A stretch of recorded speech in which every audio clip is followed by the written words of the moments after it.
இந்த மாதிரி நேரத்துல நம்ம எப்படி ட்ரீட் பண்றது நான் சொல்றேன். இதுக்கு பேர் வந்து அவுட் ஹாஸ்பிட்டல் கார்டியாக் அரெஸ்ட்னு சொல்லுவாங்க. ஃபர்ஸ்ட் நம்ம வந்து 108க்கு சீக்கிரம் கால் பண்ணணும்.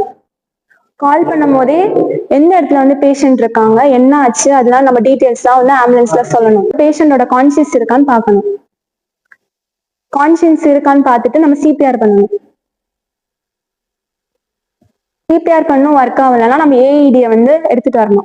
ஏஇடி வந்து எங்க இருக்கும்னா மால், ரயில்வே ஸ்டேஷன் அந்த மாதிரி இடத்துலலாம் இருக்கும். நம்ம அங்க இருந்து எடுத்துட்டு வந்து நம்ம வந்து பேஷண்ட்டுக்கு வந்து ட்ரீட் பண்ணணும். ஏஇடி வந்து என்ன பண்ணணும்னா பேஷண்டோட ஹார்ட் வந்து துடிச்சுக்கிட்டே இருக்கும், அதை வந்து ஸ்டாப் பண்ணிடும். ஸ்டாப் பண்ணதுக்கு அப்புறம் நம்ம சிபிஆர் பண்ணணும். திரும்பி நம்ம இந்த மாதிரி சிபிஆர் பண்ணிட்டு இருக்கிற நேரத்திலேயே வந்து ஆம்புலன்ஸ் வந்துடும். ஆம்புலன்ஸ் கிட்ட வந்து நம்ம பேஷண்ட்டை ஹேண்ட் ஓவர் பண்ணிட்டு, அப்ப ஹேண்ட் ஓவர் பண்ணும் போது பேஷண்ட் வந்து ஐசியூ போயிருவாங்க. ஐசியூல இருந்து ரெக்கவரி ஆயிடுவாங்க பேஷண்ட். CPR